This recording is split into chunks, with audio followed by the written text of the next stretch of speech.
to running stores looking for bras and not found anything in my size.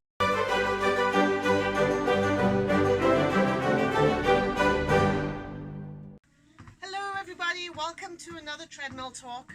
Before we get into it, I just want to say a big thank you to everybody who watched my last video and sent me lovely messages of support. It really does mean the world to me.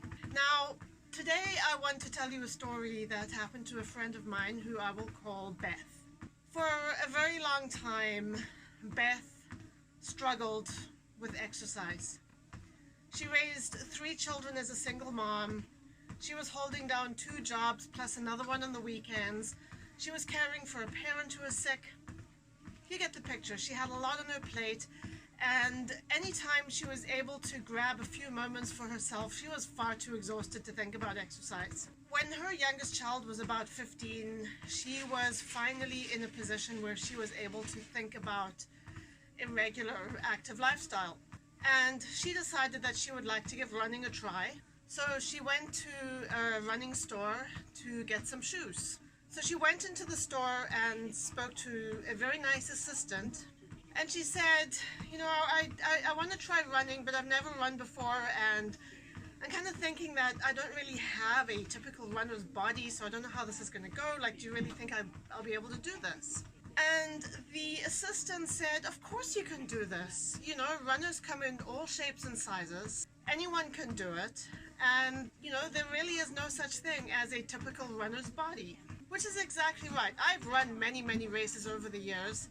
And I see all kinds of people represented at the start line. You know, that's one of the great things about running. Just about anybody can do it. So anyway, Beth picked out her running shoes with the help of the assistant. And then she said to the assistant, I'm just going to leave these shoes over here on the counter, and I'm going to go browse around the store to see what else I might need. And the assistant said, okay, that's great. You know, let me know if you need any help. Now, one thing Beth knew she needed was a sports bra, so she wandered over to the display and started looking around. And she couldn't find anything in her size. She looked and she looked and she looked. She was digging around everything that they had in stock, and she couldn't see a single thing that was bigger than a C cup. So she thought, okay, that's weird. And she went and looked at the running shirts. She picked out a couple that were marked extra large, which was the size of her regular everyday clothing. And she went into the change room to try them on. They didn't fit. So by now, Beth was feeling kind of dejected. She got dressed and went back out into the store, and the sales assistant asked, you know, how everything was. And Beth looked at her for a moment and she said, well, none of these shirts fit, even though they're supposed to be my size. And you don't seem to carry any sports bras that are for women with bigger breasts. To which the assistant said, well, our in-store line caters more to the average runner, but you will find a bigger selection in our online store. And Beth said, but didn't you tell me when I walked in that there's no such thing as a typical runner's body?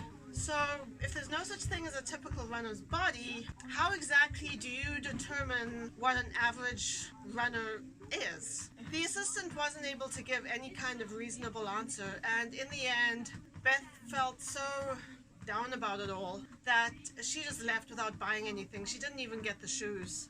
And this turned out to be a huge setback to her exercise goals. You know, she'd been feeling so excited about getting started and doing something, and now she just felt that, you know, what is the point of all of this? And here's the thing, this kind of thing happens all the time. This is not an isolated experience.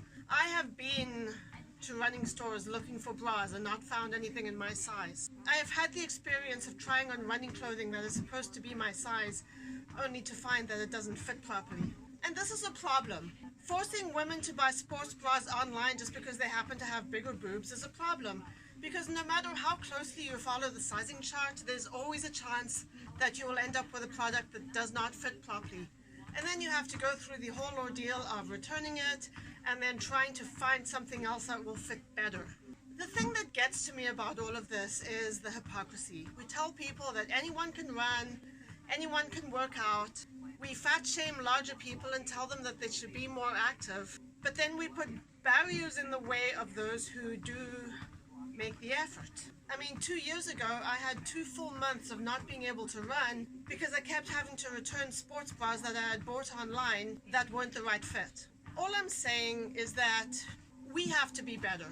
Sports retailers need to wake up to the fact that there is a whole world of people out there who would love to follow healthy, active lifestyles, but do not have access to the products that they need. And the rest of us, maybe we should keep our criticisms of the appearance and activity of other people to ourselves, because you never know what challenges another person is facing. Society places tremendous value on being thin or having a particular body type or being able to do certain things or, being a certain age or looking a certain way. And as soon as you're overweight or you have big boobs or you're a little bit older or you have some kind of a physical disability, navigating life can be difficult. Now, if you experience any of these challenges and you think they should be addressed, let me know in the comments and I'll talk about it. There is no topic that is off limits. I'm at the age where I'll say pretty much anything that needs to be said. So that's my treadmill talk for today. Thank you for listening. I'll see you again soon, and remember, live your best life and be kind. Bye.